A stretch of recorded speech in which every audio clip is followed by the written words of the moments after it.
Përhapja e infeksionit me koronavirus, që tashmë është afruar edhe rreth shtetit të Kosovës, ka krijuar një panik në popullatën ferizajase, të cilët dinë pak për mënyrat e përhapjes apo edhe për masat e tjera, ndërkaq kanë shprehur një panik nga mundësitë e përhapjes. Specialisti i mjekësisë familjare në Qendrën Kryesore të Mjekësisë Familjare Dr. Bajram Ajeti potencon se nuk ka nevojë të krijohet panik ndonse ky virus është vështirë i dallueshëm nga ai i gripit sezonal, por që gjendja duhet menaxhohet në familje apo kudo tjetër për të qenë më i kontrolluar niveli i kujdesit shëndetësor.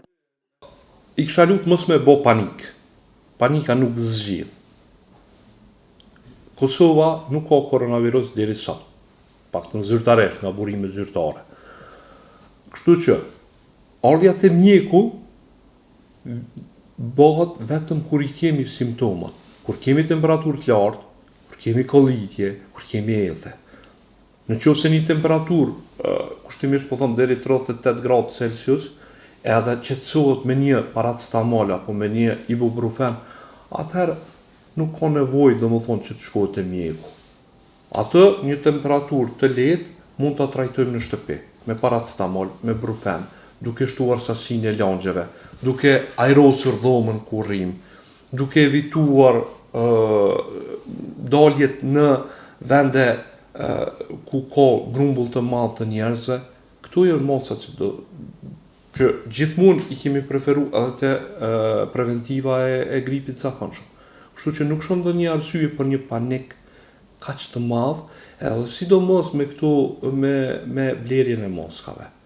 Mjekët ferizajas kanë komentuar edhe bartjen e maskave dhe pamundësinë për t'i gjetur ato këtë ditë. Thonë se bartja e tyre nuk është e vetmja mënyrë për të mbrojtur nga koronavirus apo edhe nga gripi sezonal. Përmendin edhe mënyra të tjera që sigurojnë ambiente pa viruse.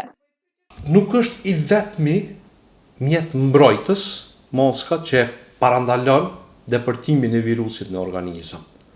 Gjithashtu, kontakti direkt me personin, domethënë, një person i infektuar duhet të qëndrojë diku mbi 1 metër larg tjetrit, sepse spërglat që dalin nga goja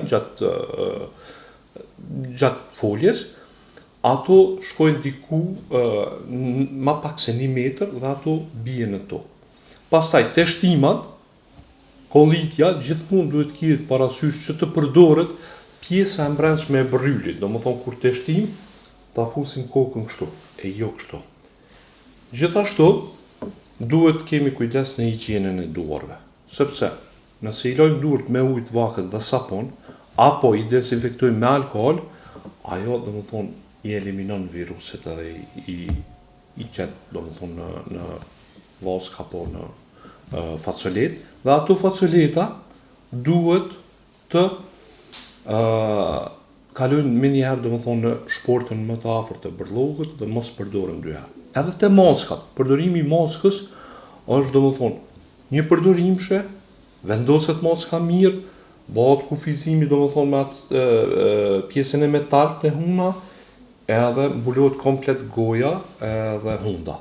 Edhe në momentin që ajo mask përdoret një herë, ajo duhet të hiqet me kujdes, palohet edhe të hudhet në koshin e mbeturinave.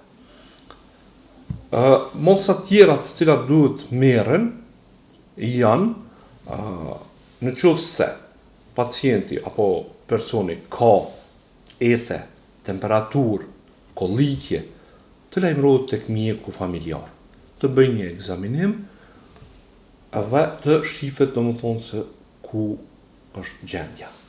Pastaj ne mjekët domethënë i kemi marrë instruksionet se kur duhet ta referojmë atë tek klinika infektive, njëkohësisht edhe lajmërojmë edhe Institutin e Shëndetit Publik për një rast të dyshuar.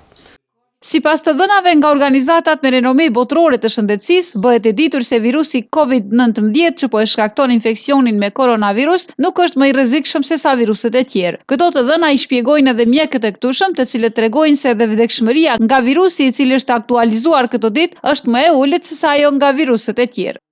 COVID-19, thamë është familje e koronavirusit, është gjenerata e 7 e koronavirusit, mos gaboj, që është një familje njëjtë me virusin e SARS-it, i cili ka qenë shumë prezent para vitit 2003, mos gaboj. Virusi i SARS-it ka një vdekshmëri shumë më të lartë, është më vdekjeprorës shumë se sa COVID-19.